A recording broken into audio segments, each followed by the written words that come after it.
Hello everyone. अभी हम लोग disaster preparedness and planning management fourth semester का एक सब्जेक्ट है। उसमें हम लोग लेक्चर नंबर 3 पे हैं। लेक्चर नंबर 2 करवा दिया गया है, जहाँ पे हम लोग वल्नरेबिलिटी के बारे में पढ़े थे। तो अभी हम लोग कैपेसिटी देखने वाले हैं, जो वल्नरेबिलिटी से ही रिलेटेड है। ठीक है, तो कैपेसिटी क्या है? तो इसके पहले आप लोग वल्नरेबिलिटी पढ़ेंगे। वहाँ पे क्या पढ़े थे कि जैसे मान लीजिए एक पक्का मकान बनाए। पक्का मकान कहने का मतलब कि उसमें स्टील का ग्रेड हाई ग्रेड का यूज किए हैं और कंक्रीट भी हाई ग्रेड का यूज किए हैं। ठीक है, मतलब अच्छे से बनाए हैं, जो अर्थक्वेक रेजिस्टेंट है। ठीक है, यानी भूकंप रोधी घर बनाया है। तो वहाँ पे भूकंप में वो घर गिरने की संभावना बहुत कम है, यानी वहाँ पे वल्नरेबिलिटी क्या है उसका, बहुत ही कम है। ठीक है, वल्नरेबिलिटी क्या है, बहुत ही कम है। लेकिन अगर वो गिरने की संभावना ज्यादा हो जाता तो बोलते वल्नरेबिलिटी उसका क्या है, ज्यादा है। ठीक है, यानी क्षति पहुंचने की अगर संभावना ज्यादा होता है तो वल्नरेबिलिटी भी ज्यादा हो जाता है। अगर कम होता है तो बोलते वल्नरेबिलिटी भी क्या हो गया, कम हो गया। जैसे बोले थे कि वुडन हाउस यानी लकड़ी के मकान में अगर भूकंप आएगा तो वो गिरेगा तो नुकसान बहुत कम होगा, यानी वहां पे वल्नरेबल जो हुआ कम हो गया। लेकिन अगर वही वुडन हाउस में यानी लकड़ी के घर में आग लग जाए तो क्या बोलिएगा कि उसमें क्षति बहुत ज्यादा हो जाएगा, यानी ज्यादा वल्नरेबिलिटी है उसका, है ना। तो कैपेसिटी जस्ट उसका अपोजिट है। जैसे अभी हम बोल रहे थे कि जो अर्थक्वेक रेजिस्टेंट मकान बनाए, घर बनाए हैं, तो अगर उसको गिरने की संभावना बहुत ज्यादा है तो बोलेंगे कि वल्नरेबिलिटी ज्यादा है। तो गिरने की संभावना ज्यादा है, इसका मतलब उसका कैपेसिटी बहुत कम है। कैपेसिटी कम है तब तो गिर गया। अगर कैपेसिटी ज्यादा रहता तो घर गिरने की संभावना कम हो जाता, तो वल्नरेबिलिटी भी क्या हो जाता, कम हो जाता। यानी यहाँ से आपको पता चल रहा है कि दोनों जस्ट अपोजिट है। अगर जिसका ज्यादा कैपेसिटी होगा उतना कम वल्नरेबिलिटी होगा, अगर कैपेसिटी कम होगा तो वल्नरेबिलिटी क्या होगा, ज्यादा होगा। हम बोल सकते हैं कि कैपेसिटी है क्या, तो capacity is knowledge, skills, resources, abilities and strength. यानी कि जिसकी कितनी, मतलब मान लीजिए कितनी क्षमता है, कितनी स्किल है, कितनी नॉलेज है वल्नरेबिलिटी से लड़ने के लिए, उसी को हम लोग क्या कहते हैं, कैपेसिटी कहते हैं। क्लियर है? चलिए, तो अब vulnerability is one side of a coin, the other side representing the resources people have to resist. मतलब कि जितना ज्यादा रिसोर्सेज होगा उतना कम वल्नरेबिलिटी होगा उसका, है ना। क्योंकि हम जानते हैं कि ये किसका अपोजिट है, कैपेसिटी का अपोजिट है। एंड और रिकवर फ्रॉम ए हजार्ड और capacity vulnerability is about not having, while capacities are about having. जितनी ज्यादा वल्नरेबिलिटी उतना कम कैपेसिटी, जितना कम कैपेसिटी उतना ज्यादा वल्नरेबिलिटी। क्लियर? तो कैपेसिटी में किसी को कोई प्रॉब्लम नहीं हुआ होगा। आते हैं रिस्क पे। तो रिस्क क्या होता है? तो risk is a probability of a harmful consequence और expected losses, death, injuries, property, livelihood, economic activity disrupted और environment damage. It is subjected to the extent of the hazard, vulnerability and capacity. बोल रहा है कि किसी भी hazard से नुकसान पहुंचाने का जो चांस है या प्रोबेबिलिटी है उसी को हम रिस्क कहते हैं, है ना। मान लीजिए कि कोई टावर, मान लीजिए कोई टावर पे काम कर रहा है, ठीक है, जो मोबाइल वाला टावर होता है या किसी चीज का टावर, मतलब ऊंची चीज, वहां से गिरने का चांस उसका क्या है, ज्यादा है। अगर वो टावर पे कोई चढ़ा हुआ है तो वहां से गिरने का चांसेस उसका ज्यादा है। तो हम कोई बोलता है ना कि रिस्क नहीं लेंगे, टावर पे नहीं चढ़ेंगे, रिस्क नहीं लेंगे हम, मतलब क्या हो रहा है कि उसका गिरने का जो चांस है वो बढ़ गया है, गिरने का जो चांसेस उसका ज्यादा है, उसी को हम लोग क्या बोलते हैं, रिस्क बोलते हैं। ठीक है, यानी डिसास्टर जो है, रिस्क जो है वो किसका है, हजार्ड इंटू वर्नेबिलिटी। ठीक है, यानी जितना ज्यादा वर्नेबिलिटी होगा उतना ज्यादा रिस्क होगा। लेकिन कैपेसिटी का क्या है, अपोजिट होगा, क्योंकि कैपेसिटी अगर ज्यादा है तो रिस्क भी कम होगा, है ना। तो ये रिस्क जो है inversely proportional to the capacity है। लेकिन अगर वर्नेबिलिटी की बात करें तो डायरेक्टली प्रोपोर्शनल है। जितना ज्यादा मान लीजिए कि रिस्क है, जैसे मान लीजिए ये घर बनाया है, ऐसे करके यहाँ पे घर बनाए, इसको भूकंप में गिरने की संभावना ज्यादा है, तो भूकंप में गिरने की संभावना ज्यादा है तो वल्नरेबिलिटी भी ज्यादा है। वल्नरेबिलिटी ज्यादा है तो रिस्क भी इसका ज्यादा है ना, मतलब गिरने की संभावना ज्यादा है मतलब रिस्क ज्यादा है, यानी वल्नरेबिलिटी भी ज्यादा है। तो दोनों क्या हो गया, directly proportional.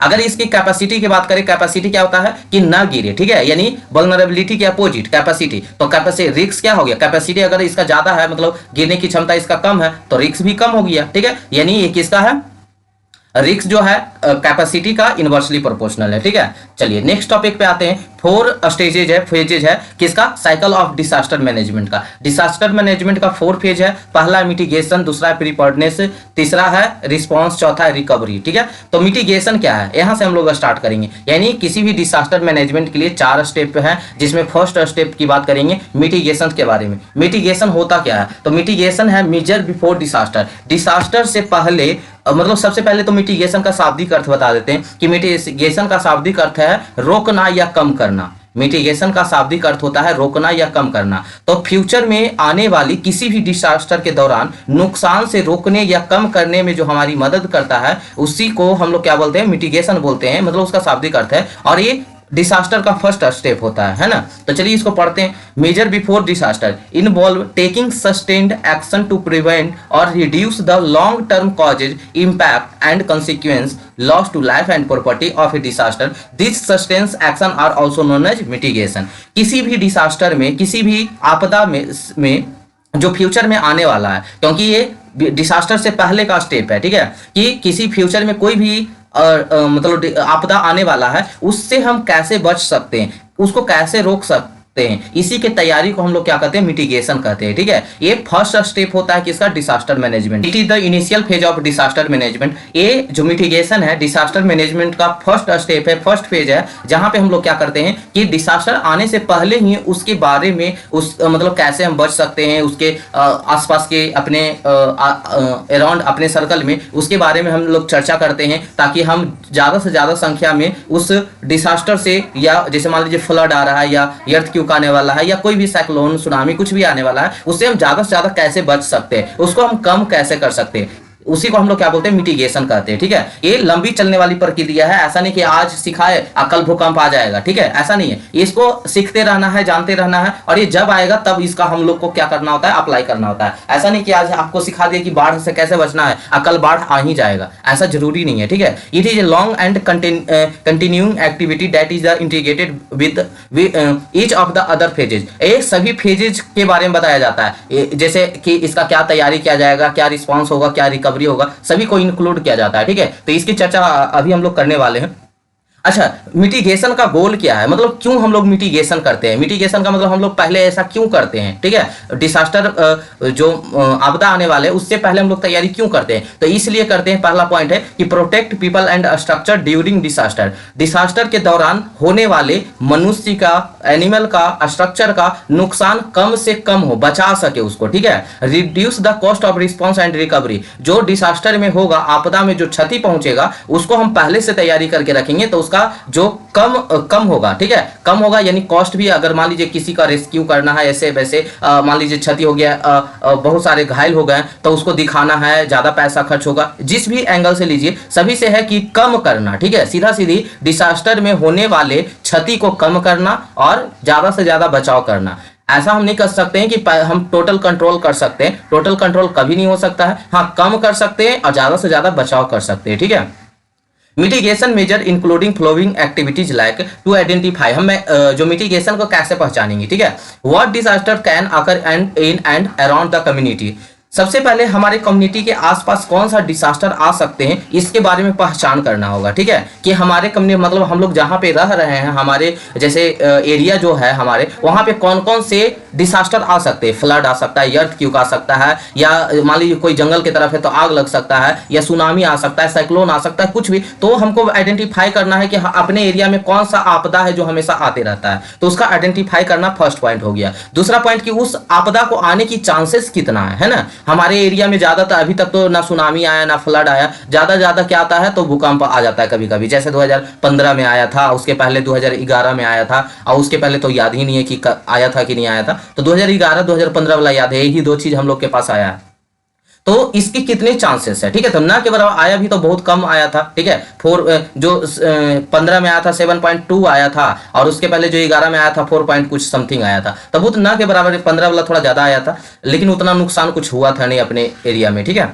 The consequence of the event in the terms of the casualties, destruction and the disruption of the service.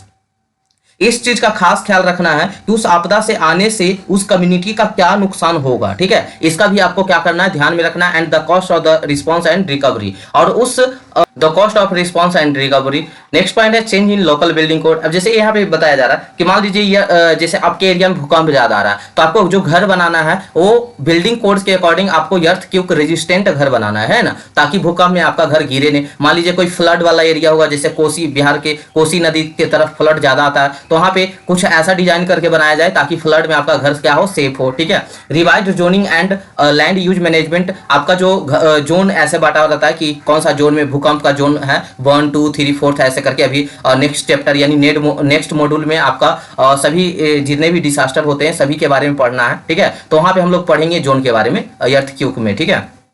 Strengthening of the public infrastructure, आपका जो पब्लिक इंफ्रास्ट्रक्चर है यानी जैसे बिल्डिंग है, ब्रिज है, डैम है, ये सबको आपको क्या करना है, मजबूत बनाना है ताकि आपदा के समय आपको नुकसान ना पहुंचे उससे, ठीक है। नेक्स्ट पॉइंट है effort to make community more resilient to a disaster event. ये किसी भी विनाशकारी घटना जो आपदा आने वाला है उसके प्रति कम्युनिटी को उससे रिलिजिएंट यानी लड़ने की क्षमता को क्या करना, बढ़ाना, ठीक है। नेक्स्ट पॉइंट आता है preparedness, action before disaster means readying to respond because it is not possible to mitigate completely against any disaster, so by taking action, certain action before harmful consequence of a disaster can be reduced। Preparedness जो आपदा आने से पहले का action है जिसमें community को आपदा के दौरान बचने के लिए यानी प्रक्रिया के लिए तैयार किया जाता है, क्योंकि हम जानते हैं कि जो आपदा को पूरी तरह से मिटिगेट करना पॉसिबल नहीं है, इसलिए आपदा से होने वाले नुकसान को कम करने के लिए आपदा से पूर्व कुछ तैयारियां करना होता है, जिसमें preparedness include planning, training and educational activities. ये सब क्या होते हैं, इंक्लूड होते हैं। प्लानिंग, ट्रेनिंग, एजुकेशनल एक्टिविटी को इंक्लूड कर दिया जाता है। जैसे प्रिपेयर्डनेस प्लान को बनाया ताकि किसी डिसास्टर के दौरान हम डिसाइड कर सके कि हमको क्या करना चाहिए, ठीक है। Plan for what to do, where to go और who to call for us in the disaster. Disaster के दौरान हम डिसाइड कर पाए कि हमको क्या करना चाहिए, कहाँ जाना चाहिए, सहायता के लिए किसे कॉल करना चाहिए, किसे बुलाना चाहिए, ठीक है। Exercising emergency plan through drills and full scale size, disaster plan और एक्सरसाइजिंग प्लान को फुल स्केल एक्सरसाइज के थ्रू प्रैक्टिस करना। Identify resources and creating supply list of item that are useful in a disaster. हमको क्या करना होगा, resources को पहचानना होगा और जहां पे डिसास्टर आया हुआ है वहां के लोगों को क्या जरूरत है उसकी लिस्ट बनाकर उसको हमको क्या करना है, सप्लाई करना। अपने रिसोर्सेज को पहचानना है एंड आपदा में यूज होने वाले सामान का लिस्ट बनाना है और उसे क्या करना है, लोगों तक पहुंचाना है, ठीक है। ये हुआ तैयारी, ठीक है। Identification of high risk area and designating facility for the emergency usages. High risk area को क्या करना है, आइडेंटिफाई करना है एंड इमरजेंसी फैसिलिटीज को सुनिश्चित करना है ताकि कम्युनिटी को आपदा से लड़ने के लिए तैयार किया जाए, ठीक है। तीसरा पॉइंट है रिस्पांस ड्यूरिंग और इमीडिएटली आफ्टर डिसास्टर। जो रिस्पांस है वो जो ये आपका डिसास्टर मैनेजमेंट है जिसका थर्ड स्टेप है रिस्पांस। ये कब होता है, जब डिसास्टर आया हुआ है या डिसास्टर के आने के जस्ट बाद का ये स्टेप है या फेज है जिसको हम लोग रिस्पांस बोलते हैं। इसमें हम लोग क्या करते हैं, या तो जस्ट एक्शन लेते हैं या रिलीफ देने का वर्क करते हैं। जैसे अभी एग्जांपल से समझाते हैं कि phase occur in the immediate aftermath of the disaster as a immediate action और रिलीफ लाइक। इसमें हम लोग क्या करते हैं, इमीडिएट एक्शन लेते हैं। जैसे मान लीजिए कि भूकंप आया था, उसके अंदर जानवर फंस गया है या आपके फैमिली या मेरे फैमिली या खुद फंस गए, तो उससे हम लोग को बाहर कैसे आना या लोगों को कैसे सुरक्षित बाहर निकालना है, ठीक है। एनिमल को बाहर कैसे करना है, या जैसे कहीं पे आपदा आया हुआ था वहां पे घायल लोगों को एक जगह रखकर उसको खाना पीना देना, ये सभी चीज किसके अंतर्गत आता है, रिस्पांस के अंतर्गत आता है। Implementing of a disaster response plan, taking action to protect yourself. सबसे पहले तो बोला जाता है कि खुद की सुरक्षा करे, उसके बाद लोगों की सुरक्षा करे, ठीक है। जब खुद सुरक्षा नहीं कर सकते फिर लोगों को हम कैसे सुरक्षा कर सकते हैं, ठीक है। तो yourself, your family, your animal and other things, ठीक है। Conducting life-saving mission like evacuation and search and rescue, provision of relocation and temporary shelter, provision of food and water and emergency health care, ठीक है। etc. providing emergency assistance and critical service to victims, ठीक है। To conduct a rapid situation assessment, to prioritize response activities, to allocate scarce resources, to provide life-saving and life-sustaining need to the affected. Emergency health care provide करवाना, आपदा की स्थिति को जल्द से जल्द मेजर करना जिससे आपदा के दौरान की जाने वाली एक्टिविटीज को प्राथमिकता दी जा सके, वहां पर उपलब्ध संसाधनों के उचित वितरण किया जा सके, ठीक है। तो ये सब किसके अंतर्गत आ जाएगा, रिस्पांस के अंतर्गत आ जाएगा। चौथा है रिकवरी, ये आफ्टर डिसास्टर होता है, डिसास्टर के बाद, ठीक है। पहले तो हम लोग 4 स्टेप में पढ़ रहे थे। पहला स्टेप में हम लोग मिटिगेशन देखे, दूसरा स्टेप में हम लोग क्या देखे थे, इसका प्रीपेयर्डनेस देखे थे, तीसरा स्टेप में हम लोग रिस्पांस देखे, चौथा स्टेप में हम लोग रिकवरी देखेंगे जो after disaster. Return the community system and activities by rebuilding और restoration effort beyond the provision of immediate relief like. आपदा के बाद किए जाने वाले पुनर्निर्माण और सामाजिक सुधार जैसे कार्य किया जाता है। सामाजिक व्यवस्था या सामाजिक क्रियाकलाप को पहले की तरफ किया जा सके। फर्स्ट पॉइंट रिहेबिलिटेशन मीन्स होता है लोगों की रहने के लिए सुविधा उपलब्ध करवाएं। रीबिल्डिंग डैमेज स्ट्रक्चर, जो स्ट्रक्चर डैमेज हो गया उसका रिकंस्ट्रक्ट करें। प्रिवेंटिंग और रिड्यूसिंग स्ट्रेस रिलेटेड इलनेस, हम लोगों की सुरक्षा करें, ठीक है। Providing financial support to people, लोगों को हम फाइनेंशियल यानी सपोर्ट करें ताकि उन लोगों को स्ट्रेस कम हो, ठीक है, थोड़ा सा उनको रिलीफ मिले। Development of practices and policies to reduce the vulnerability and the avoid to mitigate similar, ठीक है। जो आप पहले से प्लानिंग किए थे उन सिचुएशन इन फ्यूचर, ऐसा फिर से आपको फ्यूचर में देखने को ना मिले, इसलिए आपको फिर से क्या करना होगा, एक प्लानिंग तैयार करना होगा ताकि दोबारा इस सिचुएशन आपको देखने को ना मिले। अपने पॉलिसीज को डेवलप करना होगा। आप जो प्लान किए थे कि फ्यूचर में आने वाले आपदा से ऐसे ऐसे बचना है, वो आपका सक्सेस नहीं हो पाया, अगर ज्यादा क्षति हुआ तो फिर से उसको किस कारण आपको ज्यादा क्षति हो उसको नजर रखते हुए आपको फिर से प्लान करके चलना होगा, फिर से लोगों को समझाना होगा, लोगों के पास जा जाकर आपदा के बारे में नॉलेज देना होगा, स्किल बढ़ाना होगा ताकि फिर से जब आपदा आए तो उससे बच सके लोग, ठीक है। तो यही सब पॉइंट था, ठीक है। और इसी के साथ मॉड्यूल 1 आपका खत्म होता है। कल से हम लोग मॉड्यूल 2 पे चलेंगे। क्लियर।